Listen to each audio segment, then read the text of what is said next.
ஈசா அலைஹிஸ்ஸலாம் அவர்களுடைய ஒரு செய்தி இஸ்ராயிலியாத் என்ற ரிவாயத்துக்களிலே பதிவு செய்யப்பட்டிருக்கிறது. இஸ்ராயிலியாத் என்றால் முன்னைய நபிமார்களில் காலத்தில் நடந்த செய்திகள். அந்த செய்திகளை ஏற்றுக்கொள்ளலாமா ஏற்றுக்கொள்ள முடியாதா என்பதில் உசூலியன்கள் என்றால் ஹதீத் கலை வல்லுநர்களிடத்திலே பல கருத்து முரண்பாடுகள் இருக்கிறது. இந்தந்த செய்திகளை ஏற்றுக்கொள்ளலாம், இவைகளை ஏற்றுக்கொள்ளக்கூடாது என்று ஸல்லல்லாஹு அலைஹி வஸல்லம் புகாரியிலே ஒரு ஹதீஸிலே சொல்லி காட்டினார்கள். யாராவது அஹ்லுல் கிதாப் அவர்களுடைய காலத்திலே நடந்த ஒரு செய்தியை சொன்னால் ஃபலா துஸத்திகூஹு வலா துகல்லிபு, நீங்க அதை உண்மைண்டும் நினைக்க வேணாம் அல்லது இது பொய் என்றும் நினைச்சிட வேணாம் அப்படின்னு சொன்னாங்க.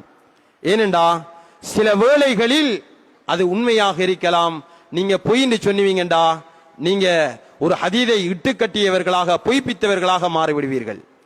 நீங்க இதை பொய்ப்பிச்சிட்டீங்கடா உண்மைப்படுத்திட்டீங்கடா உண்மையிலே இது பொய்யான ஒரு செய்தியாக இருக்கலாம், சில வேளைகளில் நீங்க ஒரு இட்டுக்கட்டியவர்களாக மாறிவிடக் கூடும் என்று சொன்னார்கள்.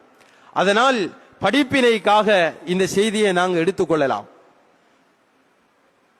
ஈசா அலைஹிஸ்ஸலாம் ஒரு நாள் தன்னுடைய ஒரு யகூதி நண்பருடன் 3 ரொட்டியோட ஒரு பிரயாணத்தை போறாங்க. பசி வந்துருச்சு. ஈசா அலைஹிஸ்ஸலாம் நண்பர்கிட்ட கேட்கிறார், நண்பரே பசியாக இருக்குது, எடுத்துட்டு வந்த சாப்பாட்டு எடுங்க சாப்பிடுவோம் அப்படின்றாங்க. நண்பர் ரொட்டியை விரிக்கிறார். 2 ரொட்டி தான் இருக்குது. ஈசா அலைஹிஸ்ஸலாம் கேட்கிறார்கள் யகூதியை பார்த்து, அடையப்பா நாங்க 3 ரொட்டி தான் எடுத்துட்டு வந்தோம், 2 ரொட்டி இருக்குது, ஒரு ரொட்டியை காணமே எங்கன்னு கேட்கிறாங்க. அந்த யகூதி சொல்கிறார், அல்லாஹ் மீது சத்தியமாக 2 ரொட்டி தான் இருந்துச்சு அப்படின்றார். ஈசா அலைஹிஸ்ஸலாம் எதுவுமே பேசல. பிரயாணத்தை தொடர்கிறார்கள். இடைநடுவில் போற நேரத்தில் ஒரு குருடான மனிதரை சந்திக்கிறார்கள்.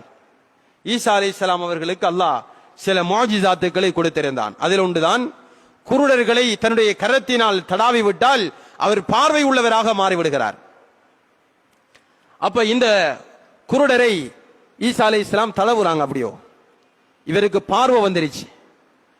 உடனே இந்த யகூதி ஆச்சரியப்பட்டு சுப்ஹானல்லாஹ் அப்படின்னு சொல்லி சொல்றார்.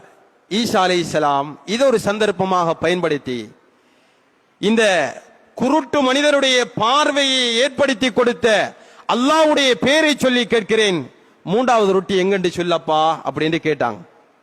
அவன் சொன்னான், அல்லாஹ் மீது சத்தியமா அது தெரியாது, 2 தான் இருந்துச்சு அப்படின்றான். ஈசா அலைஹிஸ்ஸலாம் எதுவுமே பேசல, பிரயாணத்தை தொடர்கிறார்கள். இப்ப ஒரு நதிக்கரையை அடைகிறார்கள். நதியுடைய மறுபக்கம் போகணும். ஈசா அலைஹிஸ்ஸலாத்தை பார்த்து யகூதி கேட்கிறான், ஈசாவே எப்படி நாம் இப்ப கடக்கிறது? சொன்னாங்க ஈசா அலைஹிஸ்ஸலாம், பிஸ்மில்லா அப்படின்னு சொல்லி எனக்கு பின்னால வா, அல்லாஹ் எங்களை கடக்க வைப்பான். அதே மாதிரி அவன் கடந்து செல்கிறான். 2 பேரும் அந்த கரைக்கு போயிட்டாங்க. உடனே சுப்ஹானல்லாஹ் ஆச்சரியப்பட்டு யகூதி சொல்கிறான். இதை ஒரு சந்தர்ப்பமா பயன்படுத்தி ஈசா அலைஹிஸ்ஸலாம் கேட்கிறாங்க, அடையப்பா இந்த நதிக்கரையை கடக்க வைத்த அல்லாஹ்வின் பேரை சொல்லி கேட்கிறேன், உண்மையை சொல்லு, 3வது ரொட்டி எங்கன்னு கேட்டாங்க. அவன் சொன்னான், தெரியாது, அல்லாஹ் மீது சத்தியமாக 2 தான். ஈசா அலைஹிஸ்ஸலாம் ஒன்றுமே பேசல. அந்த கரையோரத்திலே 3 மண் குவியல்களை குவிக்கிறார்கள். மண் அப்படியே கூட்டுறாங்க, 3 குவியலா மாறுது. அல்லாஹ்விடத்திலே ஈசா அலைஹிஸ்ஸலாம் துஆ செய்றாங்க, யா அல்லாஹ் இதை நீ தங்க குவியலாக மாத்தி தரணும். அல்லாஹ் தங்க குவியலாக மாற்றி கொடுக்கிறான். யகூதி சந்தோஷப்படுகிறான். வியப்பாக மாறி அவன் சுப்ஹானல்லாஹ் என்று சொல்லி கேட்கிறான், ஈசாவே இந்த 3 தங்க குவியலும் ஆருக்கு என்று கேட்கிறான். ஈசா அலைஹிஸ்ஸலாம் சொன்னாங்க, கவலைப்படாத, ஒன்று எனக்கு ஒன்று உனக்கு அப்படின்னு சொல்லிட்டு அமைதியாக இருக்கிறார்கள். அவன் கேட்கிறான், சரி ஆளுக்கு ஒன்றுண்டா 3வது யாருக்கு ஈசா அலைஹிஸ்ஸலாம் அவர்களே? ஈசா அலைஹிஸ்ஸலாம் சொன்னாங்க, இந்த 3வது யாருக்குண்டா, 3வது ரொட்டியை யாரு சாப்பிட்டாங்களோ அவங்களுக்கு தான் என்று சொன்னான். யகூதி சொன்னான், உண்மையிலே 3வது ரொட்டியை நான் தான் சாப்பிட்டேன் அப்படின்னு சொன்னான். ஈசா அலைஹிஸ்ஸலாம் விளங்கினாங்க, இவன் தான் சாப்பிட்டு இருக்கிறான். சரி அப்பா இந்த 3 தங்க குவியலும் உனக்கு தான் சொல்லிட்டு போயிட்டாங்க. இவர் 3 தங்க குவியலையும் பார்த்து சந்தோஷம் அடைகிறான், பூரிப்படைகிறான். துனியா கிடைத்திருக்கிறது, பணம் கிடைத்திருக்கிறது, நகை கிடைத்திருக்கிறது, தங்க குவியல் கிடைத்திருக்கிறது. அவனுக்கு நிகரற்ற சந்தோஷம் வருகிறது. சகோதரர்களே, கொஞ்ச நேரம் அவன் அந்த சந்தோஷத்தில் நிக்கிற நேரத்தில் 3 கள்ள கோஷ்டி வருகிறார்கள். தூரத்தில் இருந்து குதிரையிலே வந்து கொண்டிருக்கிறார்கள். அவங்க காட்டுக்குள்ளால பார்க்கிறாங்க, எங்கேயோ தங்கம் இறங்குகிறது, மின்னுகிறது. உடனே பார்க்கிறாங்க 3 தங்க குவியல் இருக்குது, ஒருத்தன் மாத்திரம் நிக்கிறான். 3 பேரும் திட்டம் போடுறாங்க, இவனை கொன்றுவோம், நாங்க ஆளுக்கு ஒன்று எடுத்துக்கொள்ளலாம். அதே மாதிரி 3 பேரும் இணைந்து அவனை கொண்டு போட்டாங்க. இப்ப 3 தங்க குவியல், 3 பேரும் ஆளுக்கு ஒரு தங்க குவியலுக்கு கிட்டே இருக்கிறார்கள். பணம் கிடைத்திருக்கிறது, செல்வம் கிடைத்திருக்கிறது என்ற சந்தோஷம் அவர்களுக்கு வந்திருக்கிறது. கொஞ்ச நேரம் போகல, அந்த 3 பேர்ல 2 பேர் சரியான உயிர் பிரியாத நண்பர்கள். அவங்க 2 பேரும் காதுக்குள்ள பேசுறாங்க, ஏன் நாம ஆளுக்கு ஒன்று எடுக்கணும்? நம்மட 3வது ஆளை நாம கொண்டுட்டா நம்ம ஆளுக்கு 1.5 குவியலை எடுத்திடலாம் தானே, எங்களுக்கு செல்வம் கொஞ்சம் கூடுதலாக கிடைக்குமே என்று பேராசை வைக்கிறார்கள். சரி, 2 பேர் முடிவெடுக்கிறாங்க, சரி அப்படியே செஞ்சிருவோம். என்ன வழி? 3ஆம் நபரை நாம சாப்பிடுறதுக்கு சாப்பாடு வாங்க அனுப்புவோம் அப்படின்னு முடிவெடுத்து இவரை சாப்பாடு வாங்க அனுப்புறாங்க. இவர் போறார் சாப்பாடு வாங்குறதுக்கு. இவங்க 2 பேரும் சரியான திட்டத்தோடு நிற்கிறார்கள் அவரை கொல்வதற்காக. சொல்றல்லவா, மக்கரு மக்கர் அல்லாஹ் வல்லாஹு கைருல் மாக்கிரீன். அல்லாஹ் உலகத்தில மக்கருக்காரனுக்கெல்லாம் மேலோங்கி ஒரு மக்கருக்காரனை வச்சிருப்பான்.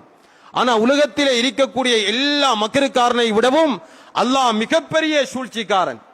இந்த போன 3ஆம் நபர் இருக்கிறாரை சாப்பாடு வாங்க, அவர் ஒரு யோசனை அவர உள்ளத்துல வந்துச்சு. ஷைத்தான் அவர் உள்ளத்துல போட்டான், ஏன் நாம ஒரு குவியலோட மாத்திரம் இருக்கணும்? இவங்க 2 பேருக்கும் வாங்கிட்டு வர சாப்பாட்டுல நஞ்ச போட்டா அவங்க 2 பேரும் சாப்பிடுவாங்க, 2 பேரும் செத்து போயிருவாங்க. 3 தங்க குவியலையும் நாம எடுத்துடலாமே என்ற எண்ணம் அவர உள்ளத்துல வருது. சாப்பாட்டை வாங்குறாரு, நஞ்ச கலக்கிறார். எடுத்துட்டு வார நேரத்தில் அவங்க இடையில இவரை கொண்டு போட்டாங்க. சாப்பாடு வாங்கிட்டு வந்தவங்களை கொண்டு போட்டாங்க. கொண்டு போட்டு இவங்க சந்தோஷம், களியாட்டம், பெரிய மகிழ்ச்சி. சகோதரர்களே, துனியா கிடைத்திருக்கிறது, செல்வம் கிடைத்திருக்கிறது, பணம் கிடைத்திருக்கிறது என்ற பெரிய சந்தோஷத்தில் இருக்கிறாங்க. இருந்துட்டு வா இப்ப நாம சாப்பிட்டுருவோம் உட்கார்ந்து அவர் வாங்கிட்டு வந்த சாப்பாட்டை சாப்பிட்டாங்க. கொஞ்ச நேரத்துல அவங்களும் செத்து போயிட்டாங்க. ஈசா அலைஹிஸ்ஸலாம் அந்த வீதியால வாராங்க, அதே வழியால வாராங்க. பார்த்தாங்க 3 தங்க குவியல், 4 உயிர்கள் மடிந்து கிடக்கிறது. ஈசா அலைஹிஸ்ஸலாம் அழகான அறிவுரையை சொல்கிறார்கள்.